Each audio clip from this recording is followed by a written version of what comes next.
This clip is actually still from the same talk that my Uncle Lynn and my dad and I had. I thought that we had kind of exhausted the topics that were interesting and worthy of recording, but then things continued to be said that I thought were good to hold on to. And so I grabbed my recorder again, pushed record, and this is part 2 of that. Wearing out of everything. Mm-hmm. In Mama's case, cancer really pushed her. But Daddy's kind of wore out. Yeah, Daddy wore out and didn't tell anybody. Right. And I found out later, Mama said that he'd been using the tractor to get from the little shed out there to the back porch. Mm-hmm. So he couldn't walk. Yeah, he was so short of breath he couldn't walk. Wow. I never knew that. In fact, he was at our house The week 2 Sundays before he yeah. died. Right. Yeah, he was here for lunch. And of course, Mama stopped right there. He walked upstairs, sat down, and nobody ever noticed anything different, you know. I didn't notice it. But then I was up at David, your place, Mm-hmm. for New Year's Eve. Yeah. And Mama called. She never, called and said, "Your daddy's not doing good." And I said, "Well, okay, I'll come on back tomorrow." She said he's not breathing good, and I'm worried about it. And Mama felt bad because she thought that she let him go too long before letting Lynn know he couldn't breathe. But he had Well, he didn't want. He told her not to. Didn't want fuss. Yeah, I'm fine. I mean, she did that on the sly. Yeah. Calling. Yeah, I remember that. And then when I got to him, and his heart was 120 beats a minute instead of 70. Right. I said, "Let's go to the hospital." He says, "Oh, no, let's go." And then he agreed. Yeah, and that was on Sunday. Yeah. He died on Wednesday. Was that Sunday or? That was Saturday. You put him in the hospital. Yeah, Saturday You night. drove home Saturday, and he died on Tuesday. Tuesday or Wednesday? Was it Wednesday? Noon. Oh, yeah. Yeah, I came back and I got home. I got out there about 6. Saw that he was pretty sick. Mm-hmm. Got him in the car, brought him to the hospital. He was in atrial fib, which is when your heart goes too fast. Mm-hmm. And we got him back in normal sinus, which is when it slows down to 80 or 90. And I thought, well, he's probably going to do okay. But he didn't. I mean, the next morning he did blood test and it was worse. Monday morning worse, Tuesday morning worse, Wednesday morning worse. Yeah. They wanted to take off his leg on Tuesday. And you don't want his leg. He's getting a blood clot. Or no, it's getting gangrene, wasn't it? Yeah, it wasn't getting blood flow. Right. Really? Tried to open the artery and couldn't. Why not? Just too. It was too friable or too much atherosclerosis in it. Wow. Or too far gone. There was just nothing you could do. Mm-hmm. The option was to take off his leg. That's crazy. And he told me when I took him in, he said, "Now if this is terminal, don't drag it out." I'll never forget that. It's kind of like him telling you about a walk and a ride. Mm-hmm. So we didn't drag it out any. Wow. I remember Cynthia telling me, "Daddy's got a blood clot, and we're talking about taking his leg off," and I went, I told her, I said, he's got bigger problems in his leg. Right. Well, one of the doctors helping him says, "Yeah, it's his leg now. 2 days later, it's going to be his arm." Right. Mm. And Losing all your limbs, definitely. I don't even think he wanted his leg off. Mm-hmm. Mm-hmm. When did he start being less coherent? Actually, it seemed like it was Wednesday afternoon. or Yeah, something. it was He was pretty before. good. Is it drug induced? Yeah, he was on. Yeah, he That's- was on. But he wasn't on drugs to make him less coherent. He was just had total organ failure. Yeah. Really? His heart wasn't confusing any of his organs good, and so they were all failing. Right. So just He just shooting had- randomly. He just kind of went out, Really? But on. which is what you do. Right. Yeah. It seems like I came down on Sunday, and Stephen was in New York. And Stephen said, well, I'll come. I talked to him. Stephen said, I'll come down. He and Jim were in New York City. He said, I'll come down on Friday. And I said, I don't think he's going to be here on Friday. I said, you need to get down here. And I was there on Sunday. I had to go back on Monday to do something in the mountains because I was working for Stephen at the time. Oh, And yeah. I came back on Tuesday, and then on Wednesday he died. Wow. But all of us were, but Sunday he knew who I was, and Tuesday he knew who I was, but on Wednesday he was kind of out of it. Wasn't he saying some weird things? No? I don't remember. He was trying to.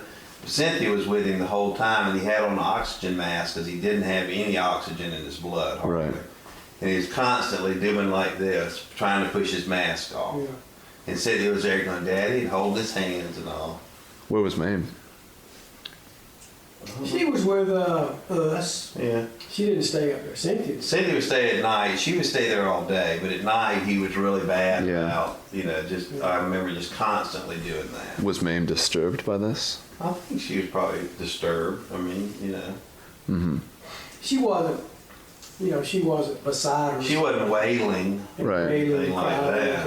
Right. Right. but But it's She's just, been with Daddy a long, long time. And she knew how he it is. was, she'd had her times with him, and Yeah. so I think she was a little bit tired of him. I mean, he required a lot of effort on her part. Mm-hmm. And I mean, if Daddy had lived a little longer and then Mama had died of that heart attack, us kids would have really been in a pickle then, because Daddy required some help. Yeah. Just because it was arthritis and everything? Yeah. yeah. I mean, Mama had to he had a little bedpan, and he had to go to the bathroom beside the bed instead of going into the bathroom. Really? And we didn't really know that much about that. Right. But we found out later. But again, Mama was just kind of over it. But I think that Mama recognized in the past couple of years that what a sweetheart he was. Yeah. Even though there was some pain in the ass times, Right. they were still all good. He was good to her. He was good to his family. He didn't beat her. He didn't drink. Right, He was a right. good provider. He's a good person, sounds A like. very good person. Yeah. So He really was. He was Yeah. good. good morals. Yeah. Steadfast, sounds like. I wish I would have known him a little bit better. Because I think He wouldn't even... talk much. No, he never did. He talked more near the end. When Yeah. he was 80, he started to open it up and had a little more touchy-feely. Yeah. We had his 80th birthday party and stuff. Mhm. He was starting to be a little more touchy-feely, but I guess being a doctor and dealing with people's problems all the time, he was very almost cold. I'm sorry your husband has terminal cancer. And Right.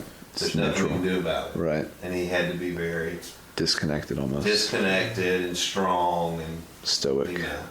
Right. Matthew is like you. He's Yeah. a deep thinker. Yeah.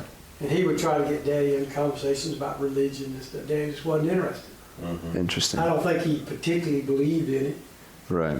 but he wasn't particularly interested in talking about it, or sports, or politics. Or Yeah. did you ever get any deep discussions with Daddy? But see, then I wonder, what did he think about? Because, I mean, your mind, even if you're not a deep thinker, it's occupied by thoughts at all times. I think it was his career. I think it was operating and doing everything that he did, which he did very well. Mm-hmm. I think he's correct. I mean, he was a worker. Right. I mean, you think I'm working. Right. Daddy took his own call for 35 years. I mean, he never was off hardly. Right.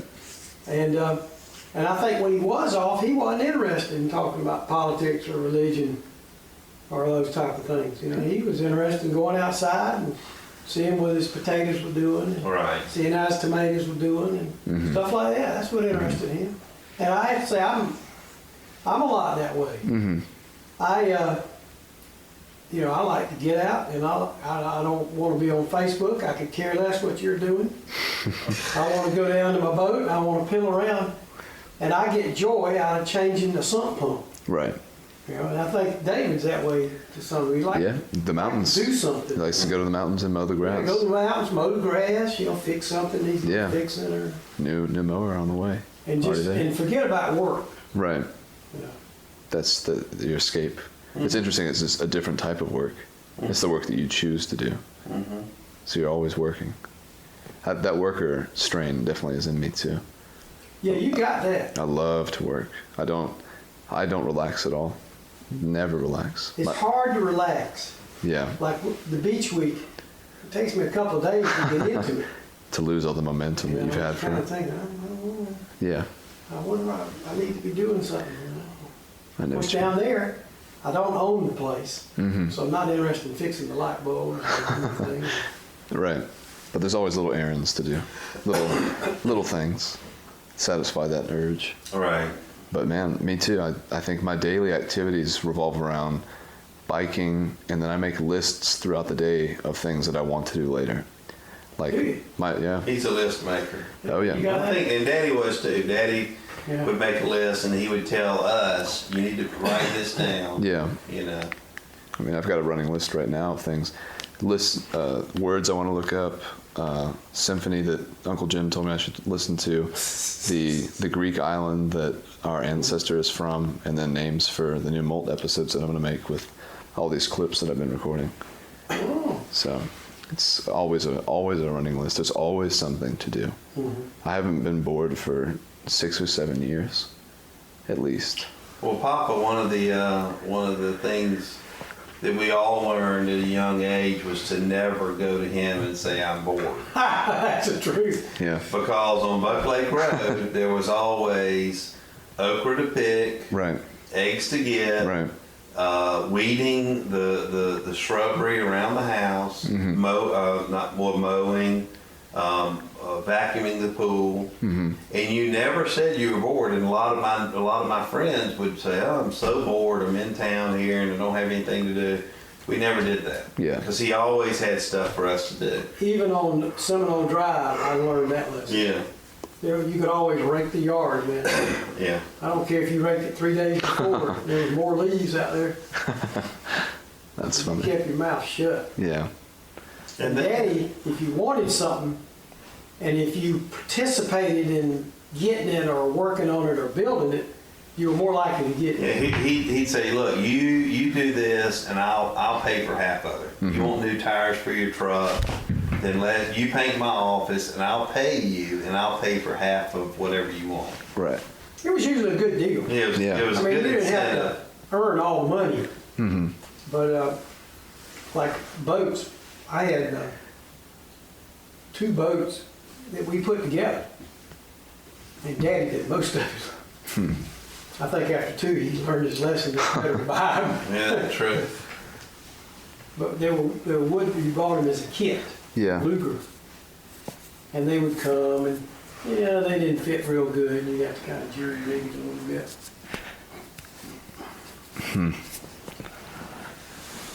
Interesting.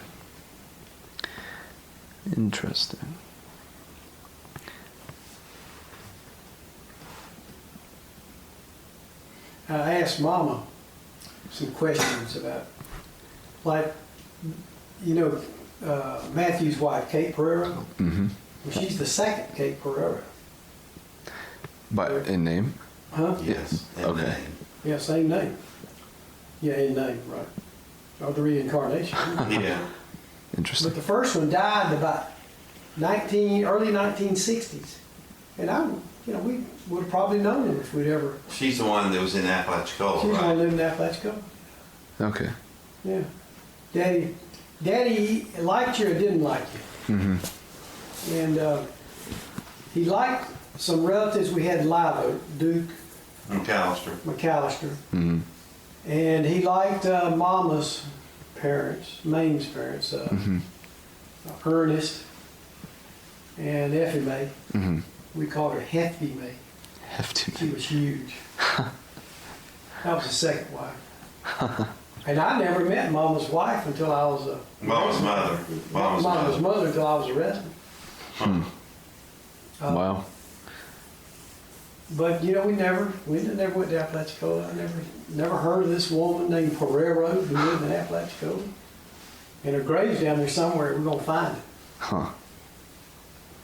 It's probably in the book, right? I was looking at the Pereira book today. Yeah, but the one at Mama's house? Yeah. It has all the death certificates of anyone who has died, and But I don't know where she's buried. I think they might even have that information. Well, we need to look at that website that lady. We looked at it. It wasn't on there. No, not the website. But we looked book. at that folder I made for all four of us. Yeah. I looked in it. Mom and I couldn't find it. But we found the house where she owned, where she lived and owned. It's still there. Wow. It's a bed and breakfast. Really? And you walk inside, and it was built in, I think, about 1880 or 90. Wow. Ancient. And, on the fireplace in the concrete is inscribed, little things built 1890. And in the hallway there are pictures. There she is. And it says Kate Pereira, right? How's it? Is it spelled Kate? Yeah. Oh, really? So you've been by there? Yeah. Okay. But I got pictures. I've never seen the I think I pictures. showed them to you. Yeah, I don't get it that thing. You got a little dreadlock in the back. This clip was recorded Sunday morning, the day before, or the day that we left to go back to Georgia. And it's just sort of a summation of the weekend. And I don't know, we did a walk Saturday and Sunday. And so there were things worth capturing, and I had my recorder, thankfully, for that. We also happened upon a yard sale, and I think that's where this clip fades out, because we were pretty interested to see what they were selling. Real shallow, and I could hear a gurgle. Really? Yeah, I can hear a gurgle. And to my surprise, it got better. Did she sit up? Move Yeah. around? Yeah, she'd sit up and Because go to laying the down bathroom. Yeah. fluid, certainly not. Right, laying down is prompting it. And also, I think when she laid, she got away laid on the other side, and maybe that helped. But Did she get in her chair or she just sit up in the bed? no, she sat up in the bed, and she would get up a lot and walk into the bathroom and stuff like that. But I don't see that the diuretic really makes her pee that much. What Lynn Volume. told us yesterday, as we asked that, he said when you first take it, Yeah. you pee like mad, and then in a day or so you get equalized. Homeostasis is... Even in peeing He like says mad. you're not going to be running to the bathroom all the Yeah. time, but it does Yeah. help. So anyway, Heard that line of reasoning, she still don't buy it, do you? well, But it can't hurt. I was just, That's- yeah, I mean, she peed so much, she doesn't have that much volume when she pees. It She doesn't also seem to me. needs to be drinking water. I don't know, but then I told her don't drink too much water because she's got water in her blood. Water in her blood. Yeah, That's it's a what- sign of cancer. Is it? Isn't that what Christ had when they poked him? That's why the blood poured out of his side? I don't know. I think that was because he had blood in his body. No, I don't know. when they Maybe it stabbed was him in the something. side, it poured out because when you die, or when you're close to dying, I guess, Christ, JC. Mr. Jesus. JC. But Yeah. so I said, I think I told her then. I said, Tom Sawyer, them bunch of dead folks. What you talking about? They ain't even around no more. I got no regard for dead folk. I ain't got no regard for them. Anyhow, go ahead. Sorry. Yeah. so anyway, today I called hospice and asked them to bring oxygen for me to have on Without hand. even asking my permission, without even talking to the clearance. doctor. So there, I'm like, she said, I called. I said, oh, what Lynn say? I called. Look, y'all. A yard sale. Easter egg. Go get Go get mama. mama. She hates those or she likes those? Hates them.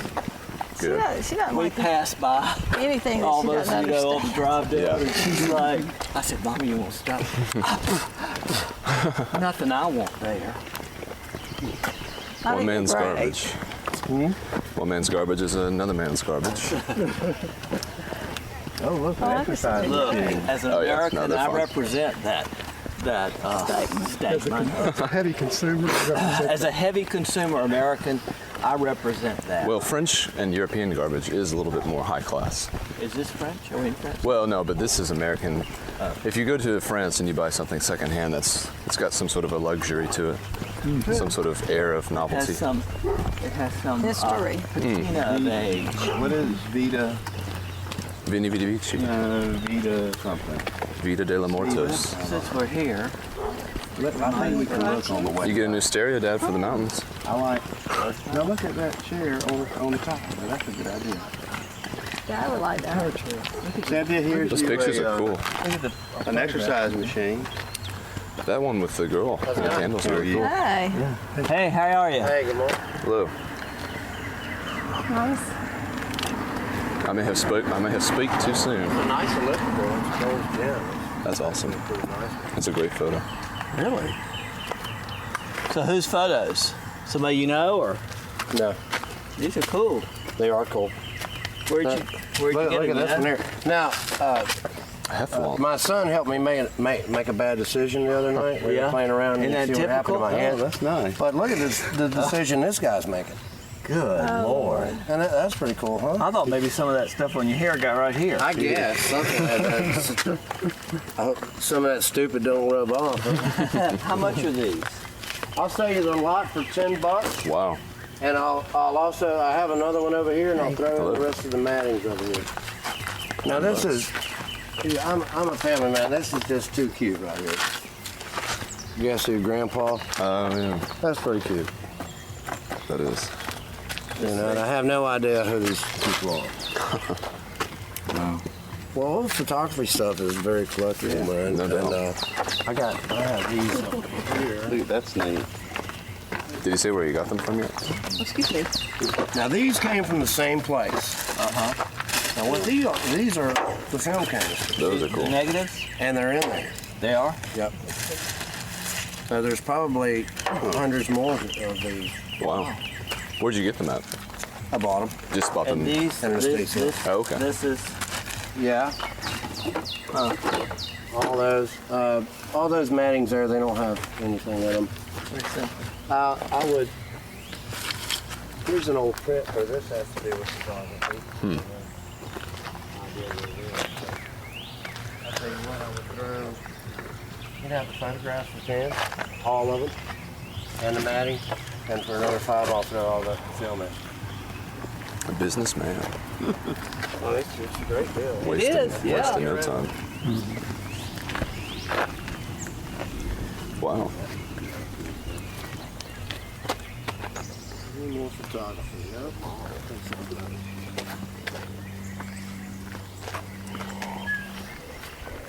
Wow, wow, wow.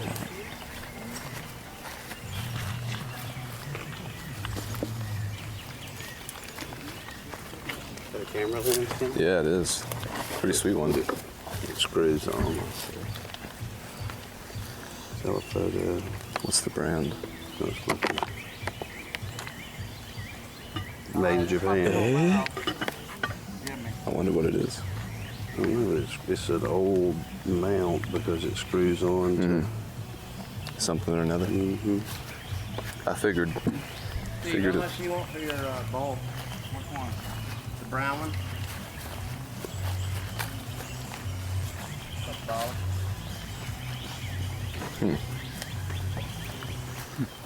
Many things. Meat slicer. That's a nice one. Wow. That's like that's what we have at Whole Foods. Yeah, that's a I see those at the market. Yeah, that's like the real good. David, that's worth buying just to sell. It's German or something. Bob. I don't see the. These are I don't see the. These Airbot. I don't see the blades not on it. There's a big machine. Very dangerous machine. Yeah. Yeah. You cut cheese with it too. How much were these old? Mike, the 2 books that we The 1896. 20 apiece. They're a 4-volume set. They're on the internet for $600, but I don't have the other 2. Those aren't in that great. They're not in as good a shape as the ones on the internet, but they're $25 a piece. They won't fit in that car. Oh, you're gonna get them? Yeah. I think that's a great I idea. think they're neat. 1952, I didn't know they had things on the back of them. 1953. Are there explanations and stuff? They've got some explanations in them, yeah. On the back. They said who, That's who awesome. the artist Just gonna give them is. $20. How much for it? He said 10 and 5. Dad, you gotta have fun. Great. It's the year I was born. Is it really? Yeah. Say something? It's the year she was born. It's the year I was born. 18. Wow, that's cool. It has all the exposure information. Enjoy. Wow, that's really cool. You want to leave it here or we'll Yeah. take it back? You already paid? Cool. We'll be back. Hey, thanks, y'all. Yeah, we'll be back Enjoy your again. walk. Thank you. Cool. Enjoy your walk. Thank you. Will do. That's what I think Mom should have. That's the right That is. She likes it now. Ask him how much. Ask him how much. Yeah, it's on the lot. There's a meat cutter, Kenneth, you want it? We just looked at it. It's Lynn very should- cool. Does it We cut already tofu looked at too? it. Should we get If we had a great Thin slices of tofu. There's no. There's a big old ostrich egg. $100. Big old egg.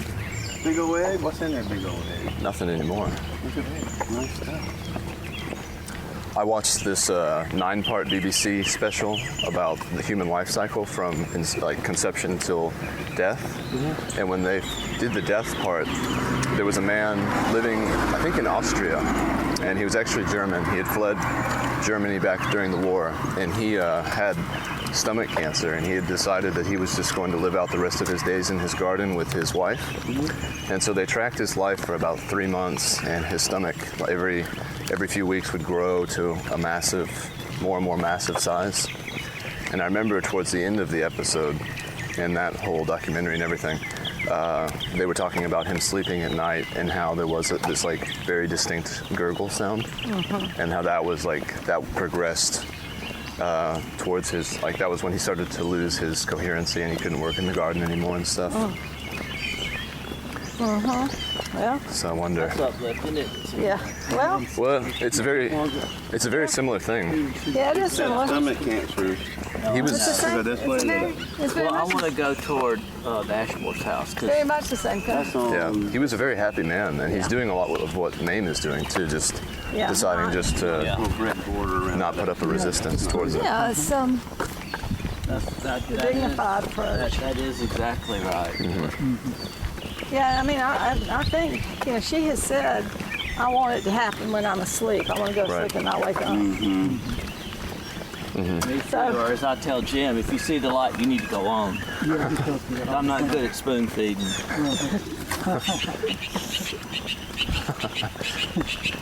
Don't think, oh, I could do this, Stephen. Yes, you works can. both ways. Yes, you can. Two-way street.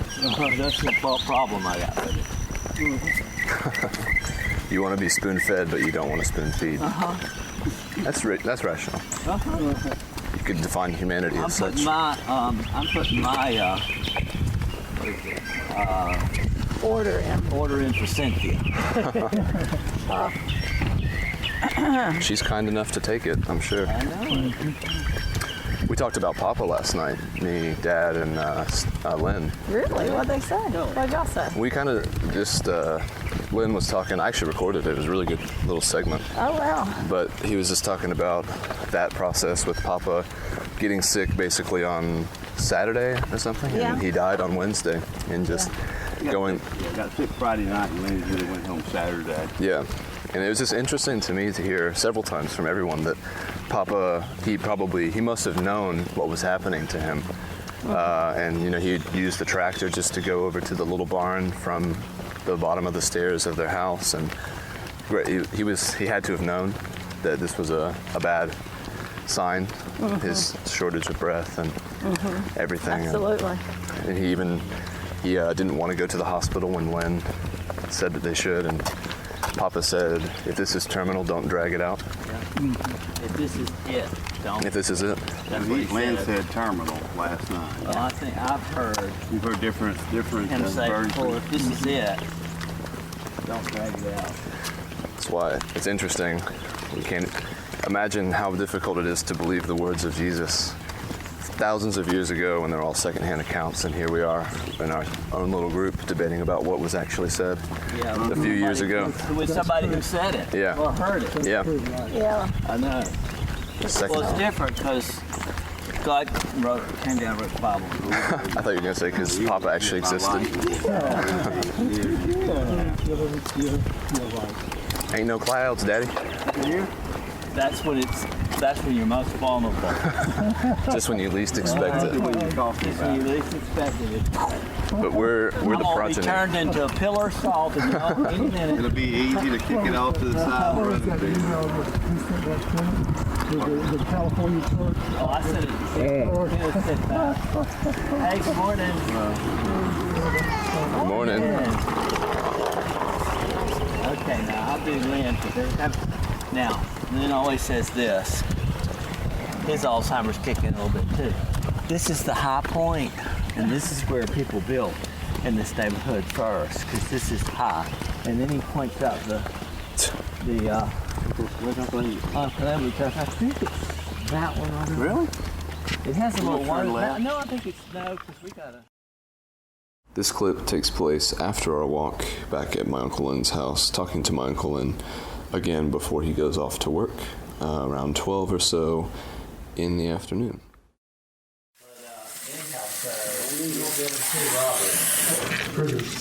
Yeah, he came by yesterday, and he looked the same. Said he looked bigger. Oh, really? Yeah, and Billy. Billy was he big too? Does he have his big beard? Not the Santa Claus beard, but he had the scruffy beard. Is he? They both drive motorcycles? How do you Yeah, get they- coffee? Dad, didn't we see those guys before? In here? Yeah. I remember seeing them. Is he? It's probably okay to make some right there because I just used that once. Okay, yeah, that's all. So, I like it's wrong. Let's see. The way you make it, look here, you push this button, it says power, and it makes sounds. Cynthia had one of those at Pineapple House. She Oh, knows how yeah? to do it. Okay. That heats the water up.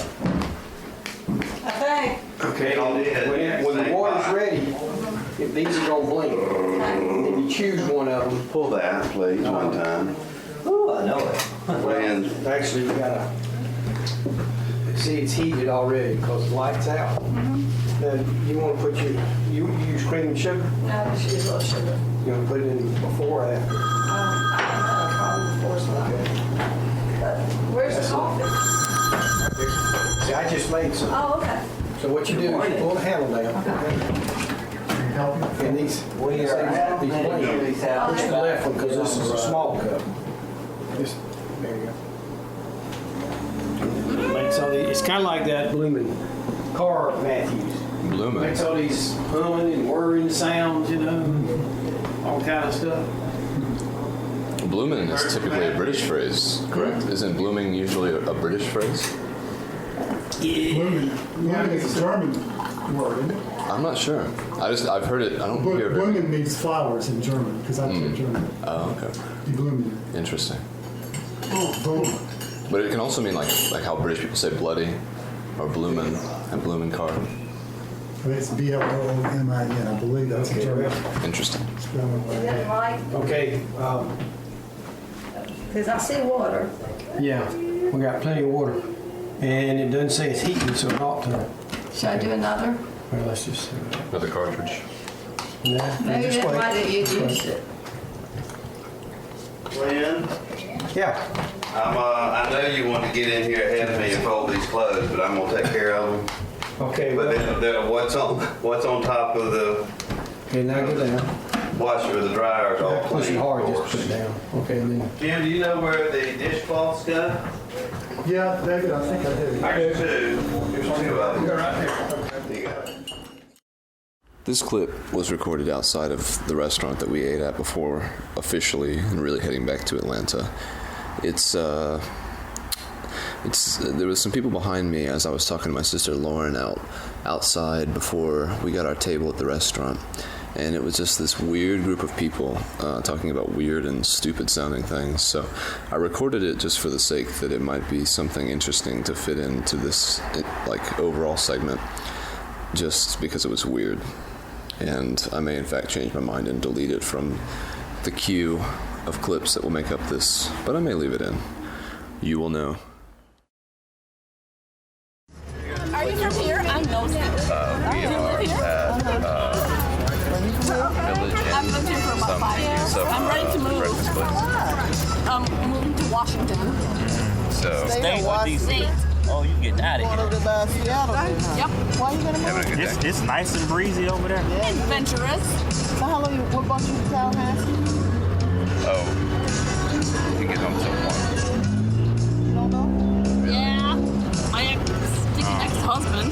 Oh, you know. When I came down here, I lived up in New York and I was selling my farmhouse.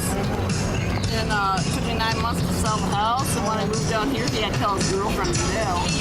Oh, you didn't tell me you were married and he had somebody staying with you? Yeah, I was married for 12 years and moved down here and he had a girlfriend. He said, you gotta get out. And I'm like, well.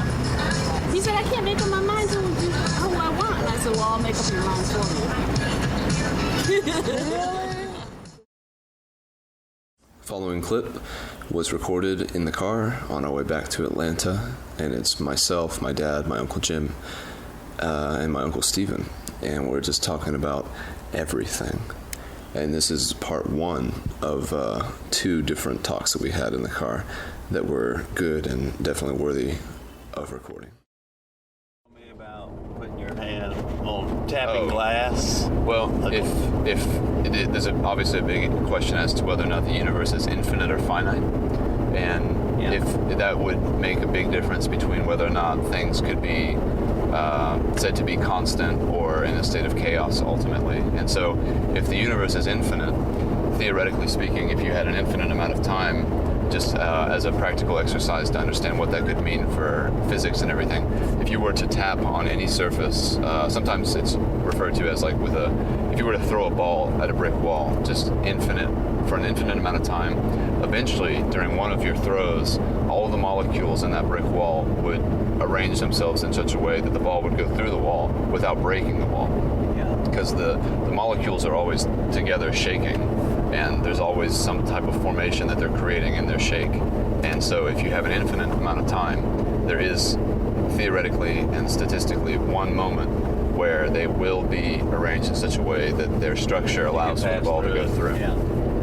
So Interesting. And all goes back to E equals MC squared. Mm-hmm. In other words, matter is created out of energy. Right. If you believe that, of course, whatever belief means. But but energy is not matter. Energy is, and so all of this stuff is, perception. Yeah. Well, it's kind of like, would the universe exist? Does the universe exist outside of human perception? Because we're the only ones who are aware of it. Yeah. So it's a human concept, everything around us. It's hard to say that a tree is conscious of itself, let alone its environment. Yeah.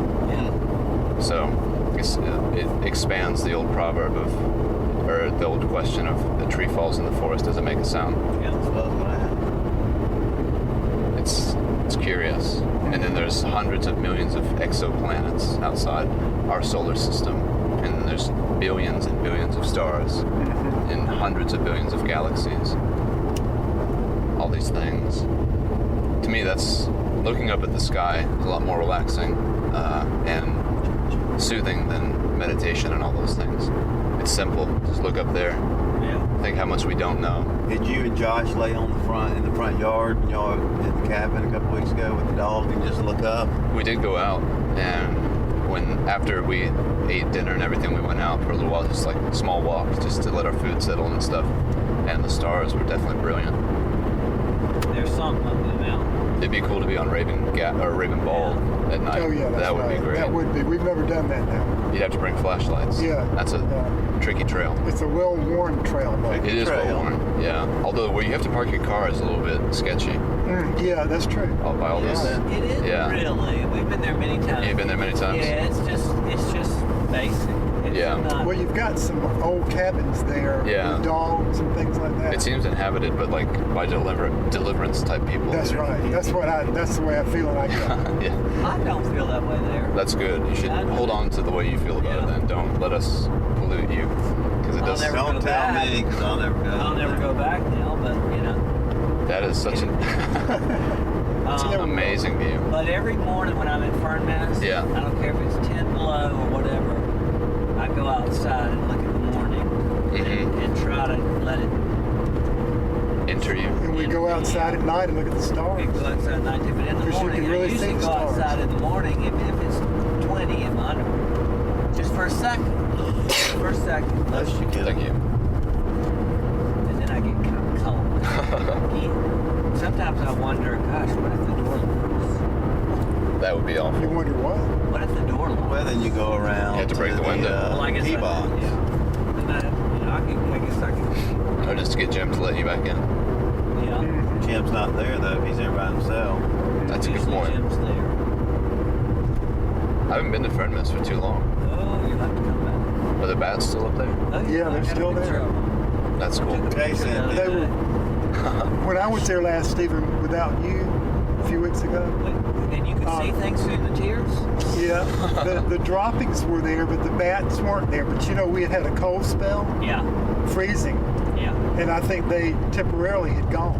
Well, the drop-ins were all over the place, and there were a lot of bats. When you were there, like because you were there without me, I was there There without probably me. a dozen or so. But You guys still have that little landing for the poop? no, they, really? they immediately went around that. They so we left that just, area. Oh, they probably didn't like the smell of their David poop? They didn't want to be that wrote close a to their sign poop. that says bat Guano guano season, and we keep it up year round. year round. But Art built that tray. For It was a nice tray. I thought Art. Well, Joe did. really? I thought Art did. I mean, Any it's more just a piece of artists? plywood. Yeah. It's got a nice little like linen landing though, right? Was it made of cloth or was that made of? No, it's plywood. That was plywood. Oh, that's so sweet. Careful. I need to give But Art a anyhow, call. Deepak Yeah. has always been a favorite author of mine, and he's over the years. Yeah. I've read him for a long, long, long time, and he just gets it. Yeah, he does get it. And he helps many of us understand. Yeah. What have you read of his, Kenneth, that I would know? Oh, nothing that you would know. I know, but I would have known that you read it maybe. I've only glimpsed at one of his books, and that was when I was on a Christmas trip with Brittany and her family and the Whites. Yeah. We went up to a cabin before Sean got married to Rachel. Okay. There was a book up there of his, or maybe I was just reading quotes or something, but What's the title? Do you remember? man, no. It probably had something to do with happiness in the title. I think at that point I was probably looking for some enlightened thoughts about happiness, but I have never read any of his books cover to cover, but I've watched a lot of his lectures. Again, I'm more of a lecture debate kind of person, Yeah. and he's had some lectures and debates in the past. I think he debated Christopher Hitchens, but I get him and there's another man named Dinesh D'Souza. Yes. He's an intense Christian. Yeah. I think is he a contributor to the New York Times? Dinesh D'Souza. He might be. You can look it up on your iPhone. Keep driving. I'm talking to Kenneth. I ain't got no iPhone. Okay. Dinesh. Okay. Show me how to get back to me. I will. That's all this Well, I've got a lot of those books if you ever want to read them. I will let you know. I tell you the one that was really good for me years ago was The Road Less Traveled by Deepak I read Chopra. that too. Really? I mean, not Deepak Chopra. Who was that? Robert Peck. Frost. Peck, Yeah, really. Gregory Peck? Not Gregory Peck. Scott Peck. Scott Peck. Scott Peck. That was a turning point for me and many people. Really? Yeah. What was it about? Well, it was about everything we're talking about. guy was a psychologist or a psychiatrist, actually, I think. And he just saw all these people in his office with all these troubles. Right. And he sort of distilled down, some secrets in getting through the troubles. Right. And one of the main ones, which was he saw these people, and he starts out the book, life is a problem. Deal with it. Which is, so many people create these elaborate rituals not to deal with the issues, whatever those are. Deal with the symptoms. Yeah, or they create all of this, they don't deal with the fact that they had an abusive parent, or they don't deal with the fact that they had whatever. Right. They just, and it's so interesting to see how people constructed these neuroses in their lives, and how he would help some of them walk back to dealing with those things. There's a man, Brittany got me this really old copy of Time magazine or something from the 50s. Maybe it was Life magazine. And there was an article by this man who actually staged a coup against the Japanese government a couple years after that article was printed. I don't remember his name, but he committed seppuku, which is the Japanese traditional suicide when his coup went awry. But he had this phrase. He was commenting on American life and what he felt like was the difference between Japanese and American, and why Americans seem plagued with psychological problems. This was like right at the advent. This issue of the magazine was from the 1961 Olympics that were held in Japan, and so this is like during the heyday of their Industrial Revolution. And he was saying that Americans, they tend to create things that don't exist. And he said that. What do you mean by that? Well, problems that don't, because we give things names, and when you give something a name, it gives it a greater power over you. Because every time I was at Lauren's work, and they were saying that frozen yogurt has all these different strains of probiotic bacteria, and they were saying that all these things can be found within yogurt. These different Thermophilus, all these different Greek and Roman or Latin named bacteria strains, but they make it sound like humans discover these things and they don't exist before. But I mean, everything exists as it does by itself. We don't have to give a name to it. But when we start to create things, like rather than dealing with someone who might have some issues, if we just say that they're bipolar, it makes it seem like something that you can only treat with medical. Or you've explained it in the discussions over. Right. Because like Lynn this morning is talking about how, if you're doctors do that all the time. Oh, it's Lynn doctor. Does it all the time. No doubt. He wants to cure things with pills. Yeah. Mm-hmm. Saying that Lipitor, if your blood pressure is a certain number, then that means that you need to start taking something that treats the symptom rather than the cause. He was taking statin Lipitor and had almost a fatal heart attack. Right. But again, that's the apple falling from the tree thing. That is his worldview, and he tries he may, and he is trying. Yeah. He can't get away from seeing the world that way. Right. And it is hard. Died in the womb. It's a difficult thing. Mm-hmm. I agree with that. I agree with that. I was going to tell you something. Good thing. My old brain.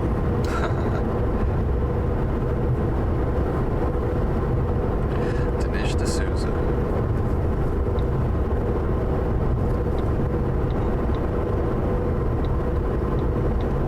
Some of the best mystics, though, are of course religious. I mean, some of the best thinkers are religious people. Mm-hmm.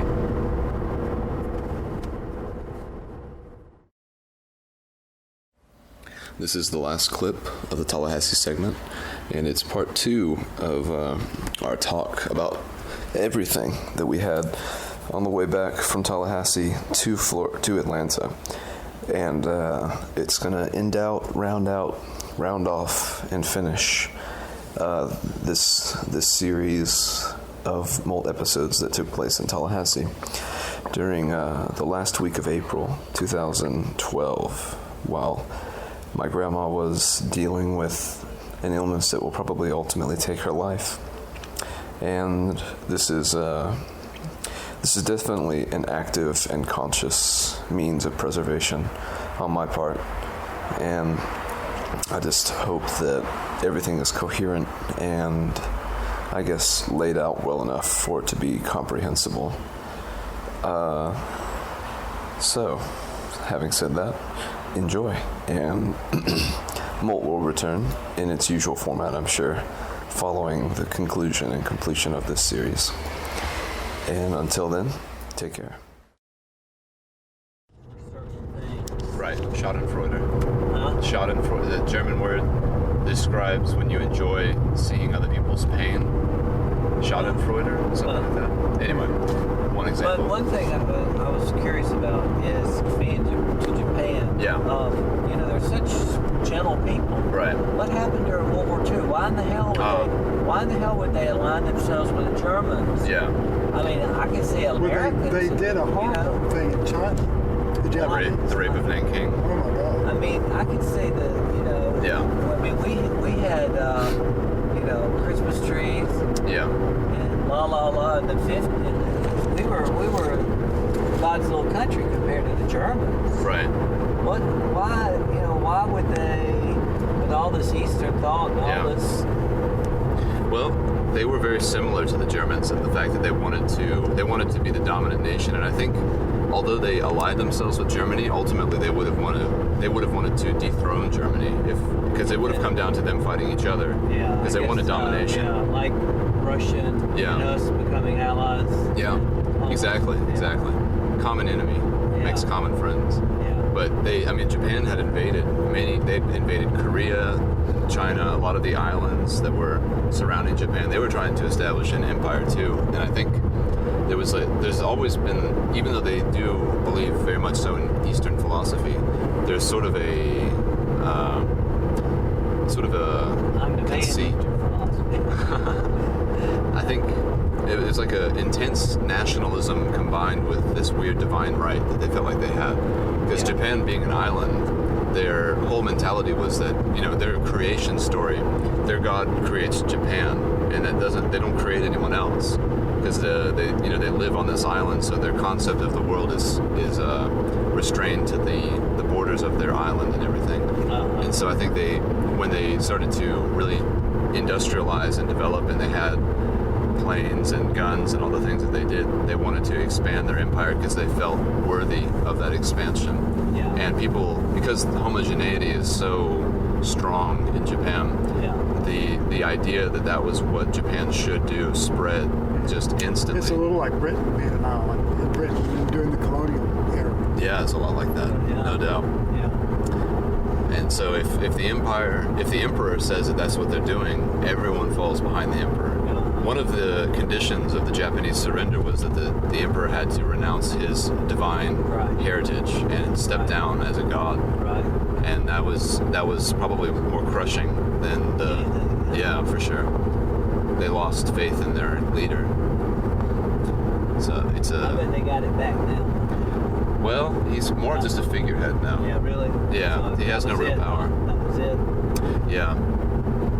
Japanese people really don't have they have strong traditions, but they don't really have strong morals or values or ethics or anything. It's all tied into their traditional thing, but it's weird. They're very materialistic now. The young people, anyway. They're my generation, I guess, of Japanese people.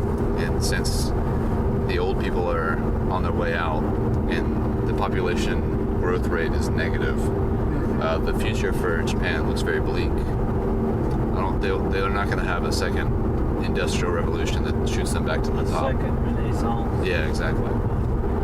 Like we were talking about last night, Korea is the new Japan. I think with Uncle Lin we said that. Well, but isn't really China the new everything? Eventually, but there's not the income distribution in China is very, very bad.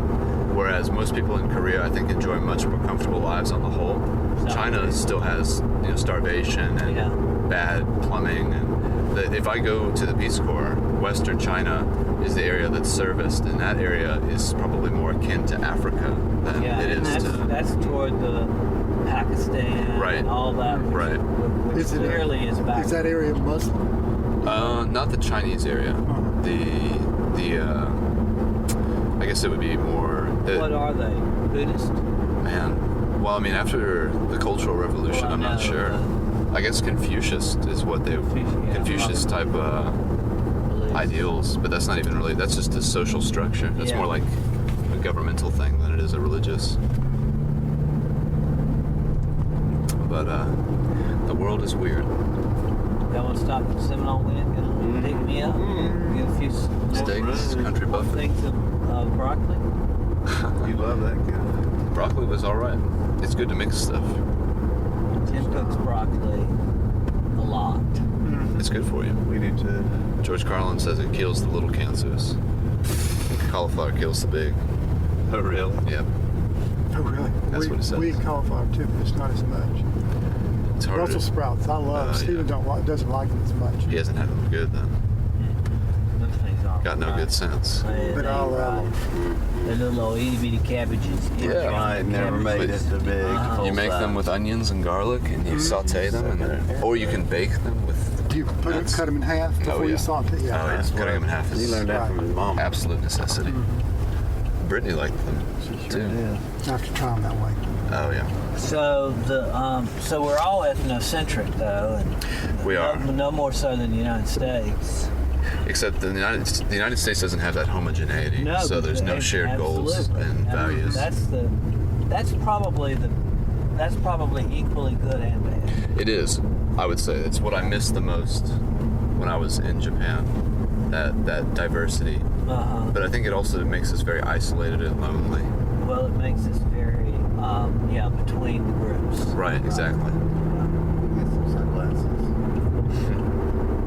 Although the Japanese people are lonely too. Walmart. Oh, yeah. I thought that was true. Yeah. What now? Say that again. The Japanese people are lonely as well. They have one of the highest suicide rates. Just the stress and the pressures that's expected of them to succeed upon, I guess. People throw themselves in front of trains monthly. There's always suicides by train. Y'all have trains running all over the place. Yeah, there's actually a word specifically for death by overwork in Japan. I don't remember what it is. Is that right? But yeah, that's another example. No, there's 62. So do you regret now you didn't spend more effort on Chinese, Mandarin? No, definitely not. Okay. Because I still have plenty of time. I have nothing but time now. Yeah. So I feel like if you think that. Yeah. Well, I have no dependents. So it's very true. I got no dogs, got no girls, I ain't got no friends. Your mom and your daddy are slipping slowly from your fingers. I mean, as soon as I go, I know now that all you have to do to learn a language is be open and be there. Yeah. And so if I go to China or if I go to anywhere in the world, I know I'm going to learn the language. If I'm with the Peace Corps for 27 months, I got so close in 6 months in Japan. I trained my brain to know how and what to do. And you just have to be very friendly, you have to be very open, and you have to be very humble. I think humility is probably the most important. If you can bear to look stupid. No wonder I can't learn. Next. I think one of the things I wanted to do most when I was in Japan was just be as foolish as possible, because I knew I would learn the most just by bumping up against, whatever I could hit. Yeah. And so I asked people stupid questions all day long, because I could those are the kind of questions I could have. Just stuff that was just basic, like why do you say dayo instead of da? Like nande dayo te ita? Nande da dake inakata? Why do you say dayo and just not just say da? What dayo dayo no yo? What does it mean? And then they start off, blah, you'd be like, wait. Yeah, I'd have to tell them, zen wakaranakata. I mean, I didn't understand a thing you just said. Really? I said that all the time. I actually had a sort of a stock phrase. It would I'd say, zen wakaranakata kedo daijoubu desu. I didn't understand a thing you said, but it's okay.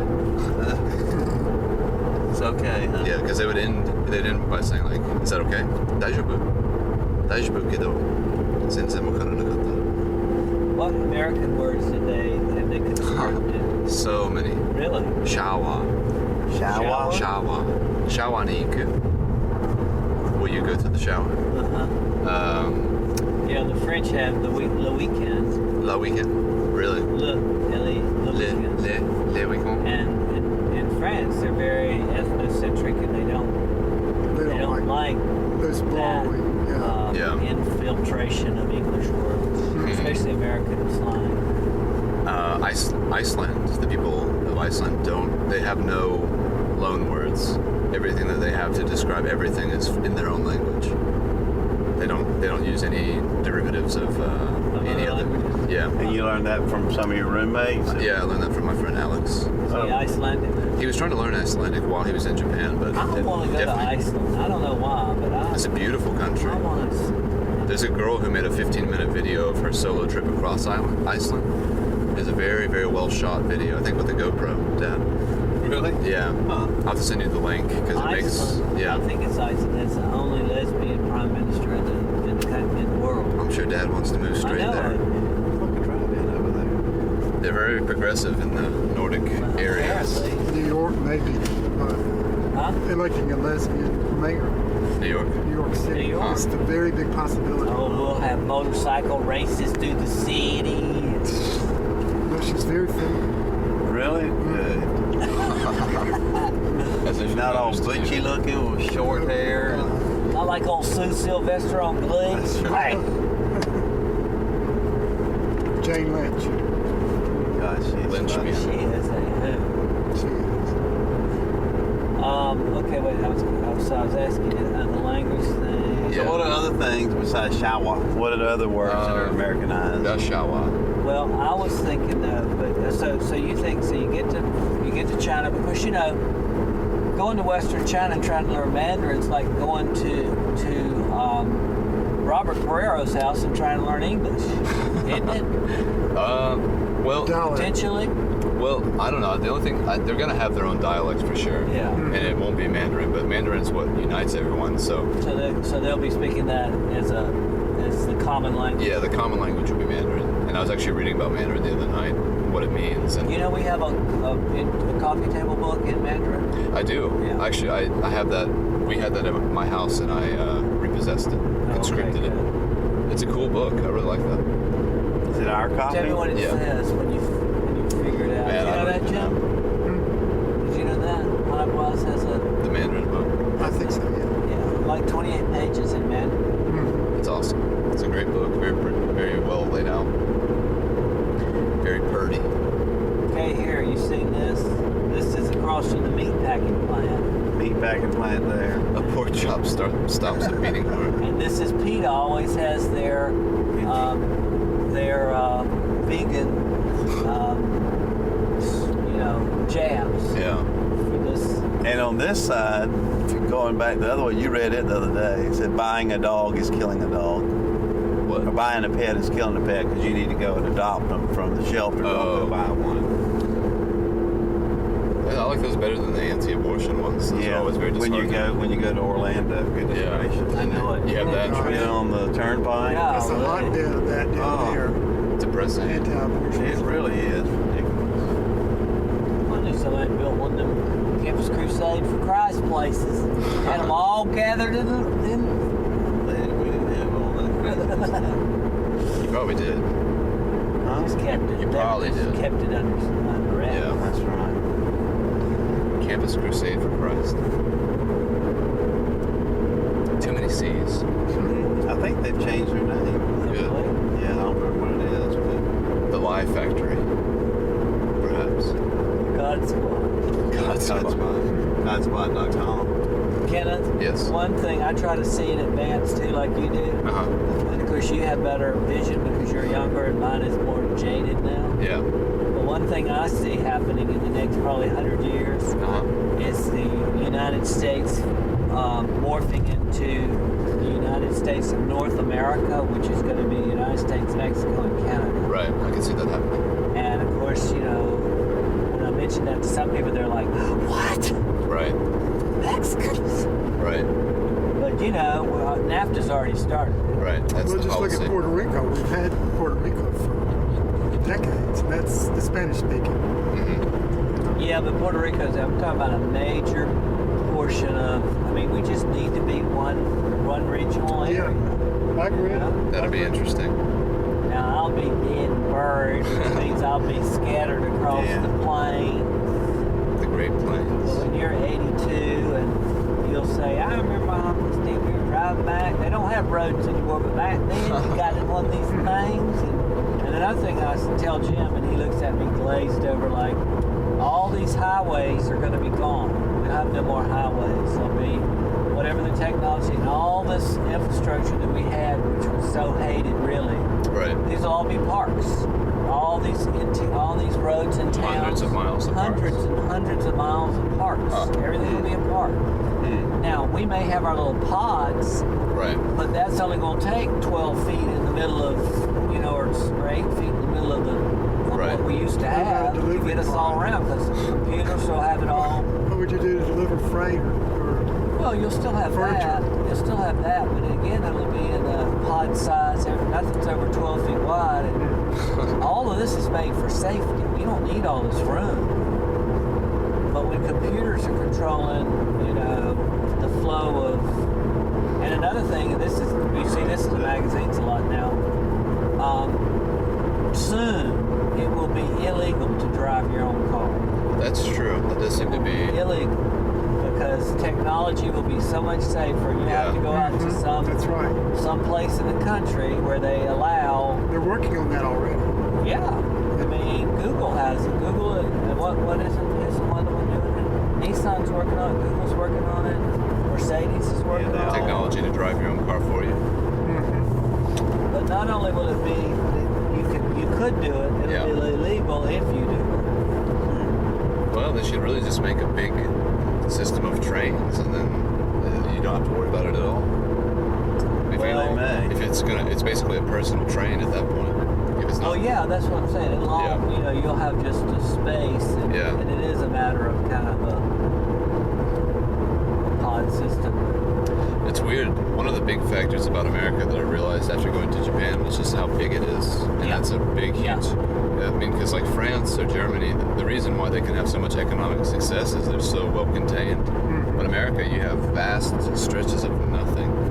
Like when I traveled out west with Brittany, it was just like miles and miles and miles separating nothing from nothing. Or as Joe Dawson said when he drove to California, I'd go over a hill and there'd be cows. Right. I'd go over another hill and there'd be cows. It looks like Ireland. Every time he said, I couldn't believe, when are the cows going to stop? Cows. Corn. Feed the cows. And of course, that's another thing that'll be extinct soon. This whole cow, industry. That's very meat. Well, not like that, because that's real bad for the planet. Methane, the biggest Not contributor. just it's methane. It's feeding the grain to the cows.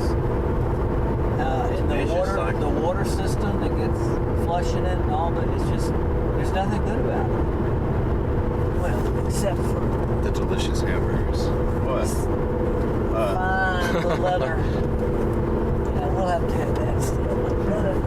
We could start making leather in the laboratory. Oh, no. It's got to be the real thing, my boy.